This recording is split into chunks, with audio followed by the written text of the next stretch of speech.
सभी को जय मसीह की जीवित यीशु जीरो चैनल में आप सभी का स्वागत है। तो अगर आप लोग यीशु मसीह कहानियों को सुनना पसंद करते हैं तो हमारे चैनल पर नए होंगे तो चैनल को सब्सक्राइब कर देना और वीडियो को एक लाइक कर देना।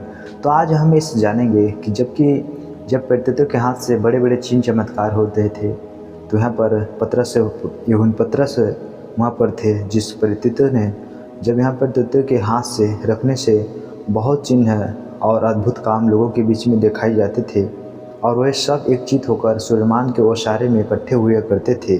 परंतु औरों में से किसी को यह हिवाव न होता था कि उन्हें जान मिले, तो भी लोग उनकी बड़ाई करते थे।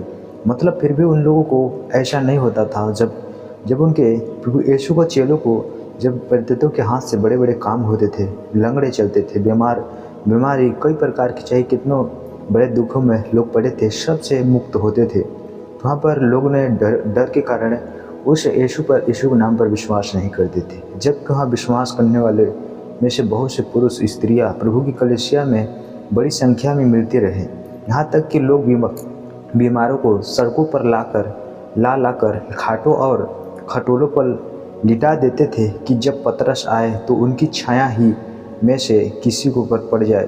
तो यरूशलेम के आसपास के नगर और बहुत से लोग बीमारों अशुद्ध आत्माओं के सताए हुओं को लाकर इकट्ठे करते थे और उनके अच्छे किए जाते थे। जबकि वहाँ जब पतरस को जानते थे तो वो आया है, तो उनके रास्तों में ही अपने खाटों को रख देते थे। जो भी बीमार थे उस खाट में से उड़ जाते थे और कई प्रकार की बीमारी उनसे दूर हो जाता था।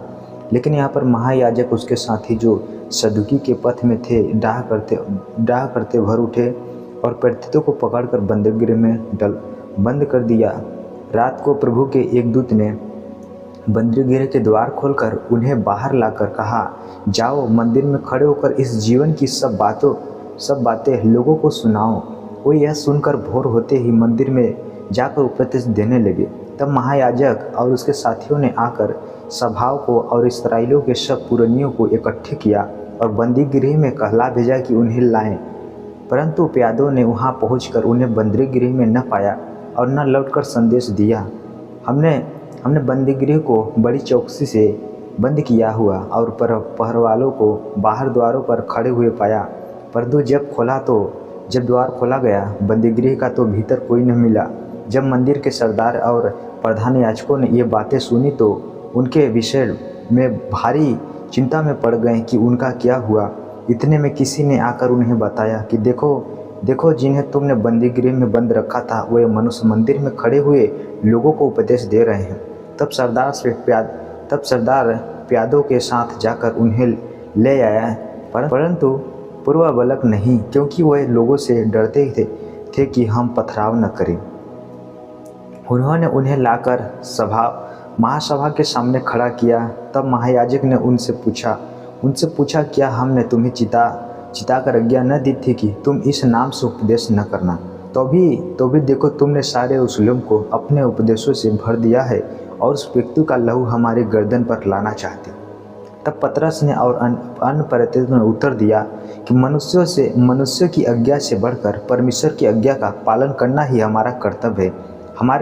हमारे बाप दादा के परमेश्वर ने यीशु को जिलाया, जिसे तुमने क्रूस पर लटकाकर मार डाला था। उसी को परमेश्वर ने प्रभु और उद्धारकर्ता ठहराकर अपने दाहिने हाथ पर उच्च कर दिया कि हम इस्राएलियों को मन फिराव की शक्ति और पापों की क्षमा प्रदान करे। हम इन बातों के गवाह। वैसे ही पवित्र आत्मा भी, जिसे परमेश्वर ने उन्हें दिया है, जो उसकी आज्ञा मानते हैं। ये सुनकर वे जल गए और उन्हें मार डालना चाहा। परंतु गमलीएल नामक एक फरीसी ने, जो व्यवस्थापक और सब लोगों में माननीय था, न्यायालय में खड़े होकर पेत्रतुस को थोड़ी देर के लिए बाहर कर देने की आज्ञा दी। तब उसने कहा कि हे इस्राएलियों, तुम जो कुछ इन मनुष्य से करना चाहते। तीतुस दास यह कहता हुआ उठा कि मैं भी कुछ हूँ, और कोई 400 मनुष्य उसके साथ हो लिए, परंतु वह मारा गया। जितने लोग उसे मानते थे सब तितर बितर हो मिटे। उसके बाद नाम लिखाई के दिनों में यहूदी गलीली उठा और कुछ लोग अपनी ओर कर लिया, वह भी नष्ट किया गया। और जितने लोग उसे मानते थे सब तितर बितर हो गए। इसीलिए अब मैं तुमसे कहता हूँ, इन मनुष्य से दूर ही रहो और उनसे कुछ काम न रखो, क्योंकि यदि यह धर्म या मनुष्य की ओर से हो तब मिट जाएगा। यह यदि यदि परमेश्वर की ओर से है तो तुम यदि यदि परमेश्वर की ओर से यह हो तो तुम उन्हें कदापि न मिटा सकोगे। कहीं ऐसा न हो कि तुम परमेश्वर से लड़ने वाले ठहरो। तब उन्होंने उसकी बात मान ली और प्रेरितों को बुलाकर पिटवाया और यह आदेश देकर छोड़ दिया कि यीशु के नाम से फिर कोई बात न करना। और इस बात से आनंदित होकर महासभा के सामने से चले गए कि हम उसके नाम के लिए अपमानित होने की योग्य ठहरे। और प्रतिदिन मंदिर में और घर घर में उपदेश करने और इस बात का सुसमाचार सुनाने के लिए यीशु मसीह कि वो इसलिए मानते थे कि यीशु ही मसीह है। इसलिए वो सुसमाचार से नहीं रुके और ऐसे ही करते करते आगे बढ़ते गए। तो आप लोगों को मैं बताना चाहता हूँ, अगर आप लोगों को जो इस कहानी में है एक विश्वास पर आधारित है, अगर आप लोगों को इस वीडियो में जो भी कहानी में समझ आया होगा तो हमारे चैनल पर नए होंगे, चैनल को सब्सक्राइब करके एक दूसरे के पास शेयर करते हैं।